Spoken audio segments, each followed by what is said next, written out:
En prévision des festivités du 375e anniversaire de Montréal, le bulletin vous présente à chaque semaine un portrait d'une des personnes qui a occupé au fil des ans le fauteuil de maire de Montréal.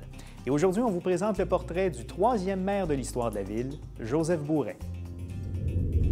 Originaire de la Mauricie et né en 1802, Joseph Bourret s'établit à Montréal après des études classiques au collège de Nicolet, sur la rive sud de Trois-Rivières. Au terme de 3 ans de formation auprès de son oncle, il devient avocat et est admis au barreau en 1823.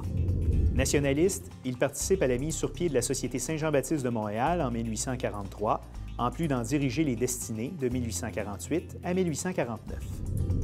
Propriétaire foncier, il acquit des religieux sulpiciens en 1844, l'arrière-fief de la Gauchetière, un immense territoire situé au centre de la ville, et ce, en collaboration avec 2 importantes personnalités de l'époque, Louis-Hippolyte Lafontaine, premier ministre du Canada-Est, et Pierre Beaubien, médecin et politicien.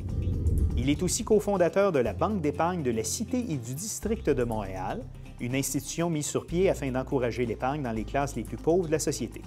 Cette banque existe toujours et est connue maintenant sous le nom de Banque Laurentienne. Très près du clergé qui soutient la Banque d'épargne, il entretiendra tout au long de sa vie des relations étroites avec l'évêque Ignace Bourget, qui fut archevêque de Montréal pendant 36 ans, de 1840 à 1876. Il exerça aussi la fonction de Recorder de Montréal à partir de 1852. Le Recorder était un juge ayant juridiction sur le territoire d'une ville afin d'y maintenir la paix et la tranquillité. Il fut aussi membre du Conseil législatif du Canada uni, président du Conseil exécutif et commissaire en chef des travaux publics. Durant les années 1840, le pouvoir anglais autorise à nouveau la tenue d'élections municipales. Alors qu'il avait été nommé échevin par le gouverneur général de l'époque en 1840, Joseph Bourret fut élu représentant du quartier Centre de 1842 à 1846, puis du quartier Saint-Antoine de 1846 à 1850.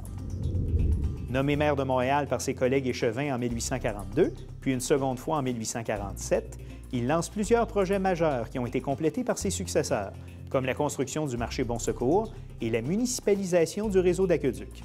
Il démissionna de son poste en 1850, puis décéda en 1859, à l'âge de 56 ans.